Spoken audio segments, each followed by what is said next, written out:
Hello, grade 8. This is Mr. Yahya, and today we're going to review our literature. Today we're going to do some poetry, our poem, O Captain, My Captain, by Walt Whitman. So, before we start answering any questions, let's read our poem and go over it quickly, alright? So, the poem is called O Captain, My Captain, by Walt Whitman. So, O Captain, my Captain, our fearful trip is done. The ship has weathered every rack. The prize we sought is won. The port is near. The bells I hear. The people all exulting. While follow eyes the steady keel, the vessel grim and daring. But oh heart, heart, heart, oh the bleeding drops of red, where on the deck my captain lies, falling cold and dead.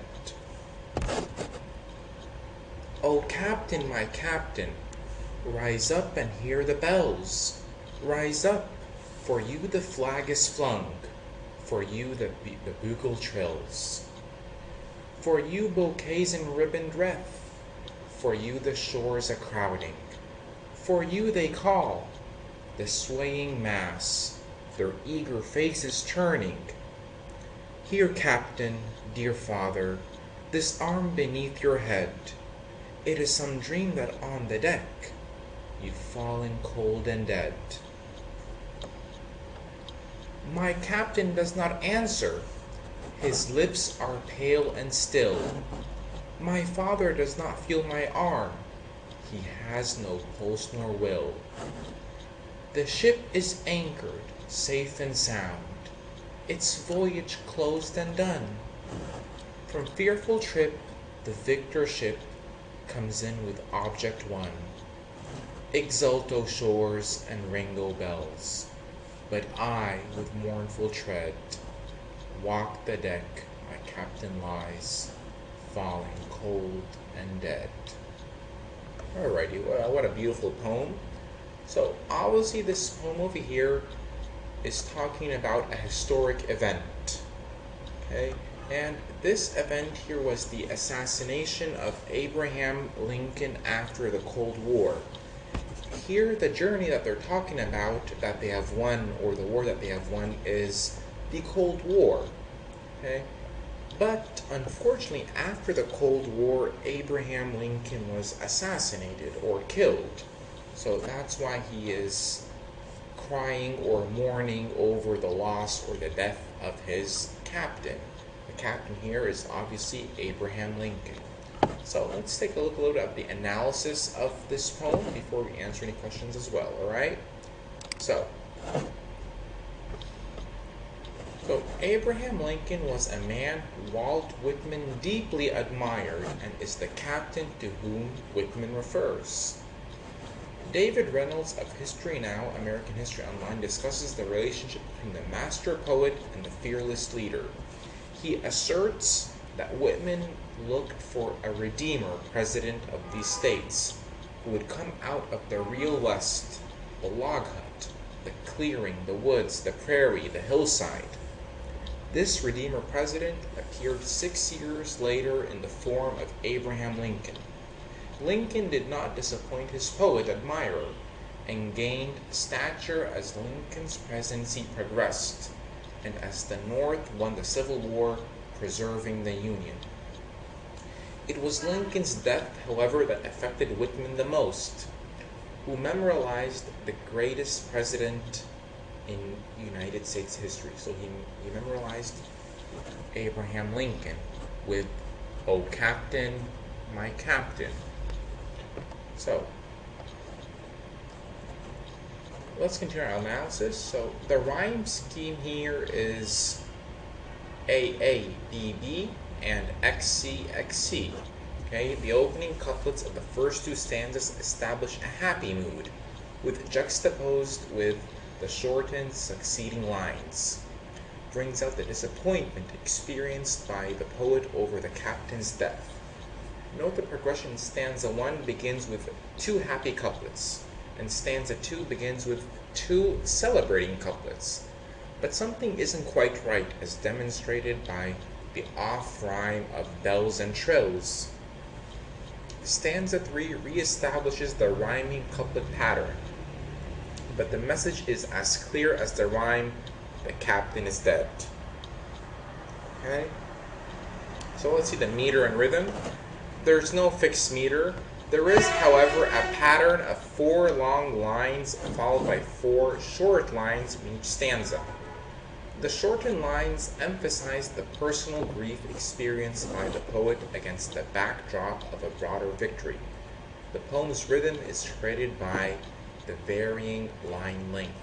And remember that there was lots of emphasis on certain words. Remember, we talked about that, about the rhythm. Okay. Extended metaphor. The captain is Abraham Lincoln. So this here is a metaphor throughout the whole poem. So it's an extended metaphor. The fearful trip is the Civil War, another extended metaphor. And the ship is the United States. The prize is saving the Union or the preservation of the Union. All of these here are extended metaphors throughout the poem. We also have some repetition. Example of "in heart" in line 5. Let's take a look at it again. Here, but "oh heart, heart, heart," right? Repetition. Okay? So, the poet's grief at the death of his captain, falling cold and dead, is also repeated. Let's take a look. Falling cold and dead. Falling cold and dead. Falling cold and dead. Oh, very good. So yes, those are 2 great examples of repetition. Let's see, apostrophe. An apostrophe is a form of personification in which an individual addresses someone who is dead, someone who is not there, or an inanimate object. "Oh, captain, my captain." The start of the first 2 stanzas are examples of apostrophe, as is "exult, O shores," and "ring, O bells." In the 3rd stanza, the poet refers to the fallen captain as father, representing his deep respect for President Lincoln and Lincoln's role as father of the Union. That's another personification, okay, or metaphor for how he views Abraham Lincoln as a father figure, right, as a leader, okay? And let's see word choice. Words and phrases such as "grim and daring," "weathered every rack," "fearful trip," "flag is flung," "bugle trills," "ribboned wreath," and "swaying mass" cast a shadow over the celebration, much in the same way the dead cast a shadow over any victory in war celebration. Yeah, so he's trying to do a little bit of setting the mood for the reader. He's showing words that show happiness and celebration, and at the same time there's also the sadness that comes from the death of the captain. So, little simple analysis for the paragraphs. Walt Whitman pays tribute to Abraham Lincoln in "O Captain, My Captain." The poem takes the form of an ode, characterized by sustained noble sentiment and appropriate dignity of style, and as with most odes begins with an apostrophe. The fallen captain to whom the speaker alludes is Abraham Lincoln. The poem is an extended metaphor. Lincoln is the captain who has fallen cold and dead, having been assassinated, remember, shortly after the Civil War had ended. The fearful trip is the Civil War. The prize we sought is the preservation of the Union, something which both Whitman and Lincoln felt was the supreme reason for fighting the war, and the ship is the United States. The poet's grief is accentuated by the contrasting celebrations of victory and lamentations of death. The poet recognizes the importance of victory, calling out, "Exult, O shores, and ring, O bells," but his mournful tread prevents him from truly taking part in festivities. So the poet, yeah, of course he's happy that they won the Civil War, but he can't really celebrate with the rest of the people. Why?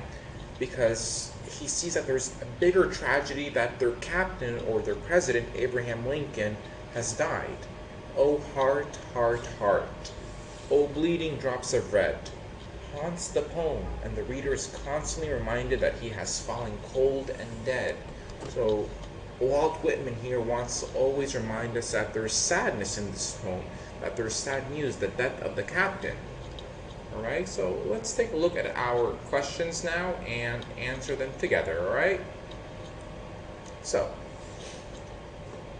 give the substance of the poem, O Captain, My Captain. So the substance here would be, the poem O Captain, My Captain is in memory of Abraham Lincoln, the 16th President of America. It expresses the poet's deep sense of sorrow at the unexpected death of the great leader of the USA. As a bold leader, he brought his ship safely through the stormy voyage to the harbor. Thousands of people are waiting on the shore with ribboned wreath to welcome their leader. But the captain is lying dead and cold on the deck of the ship in a pool of blood. The poet cannot believe that his captain is no more. Others may rejoice at the victory, but the poet will mourn for the dead leader. So when he asks us for the substance, what we're going to do over here is that we're going to give the main idea of the poem, or the main substance, okay, of the poem. We're going to paraphrase it a little bit into another meaning and write it down. So here is the answer for number 1. Number 2. The ship is anchored safe and sound. What is meant by ship, and how is the ship anchored safe and sound? So the ship here, remember we said, is the USA, the United States of America. And like a true captain, Abraham Lincoln, the 16th President of America, has defeated the Confederates of the southern states of America. He thereby has preserved the national integrity of the USA, making it secure from external and internal dangers. So that's how it is anchored safe and sound, by the work of Abraham Lincoln to win the war against the Confederates and making the USA secure from any external or internal danger. Right, let's see number 3. O Captain, my Captain, our fearful trip is done. Who is addressed as Captain? Why is he addressed as Captain?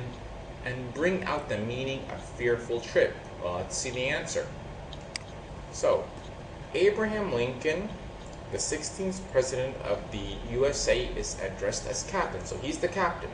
And he is so called because Abraham Lincoln guided the USA through the Civil War to safety, as a captain guides his ship through a stormy voyage to the harbor. In ordinary sense, fearful trip means a dreadful journey or excursion. But in this poem, it means what? Yeah, it means what? Civil War, okay? It refers to the voyage of the USA through the turmoil of Civil War.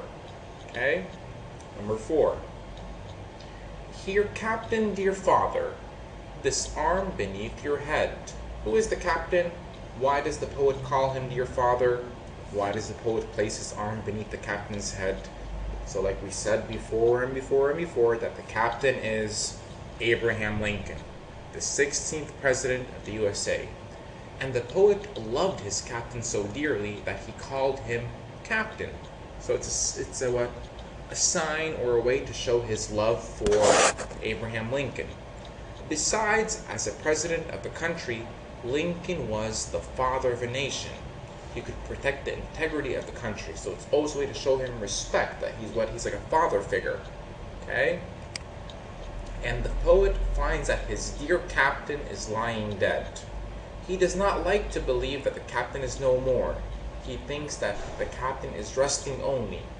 He hopes that his captain will rise once again. So he places his arm under his head to help him rise easily. Okay, so that's why we put the part about his arm under his head to help him rise. But unfortunately, the captain is dead. So, this here is the review for our literature. Okay, let's all study the poem. I know that we've all wrote it down and answered questions together in class. Review those questions and also these questions piece that we just took today. at the end of the video, okay? And I hope that you all stay safe and stay at home and enjoy the rest of your day, please, okay? Bye-bye.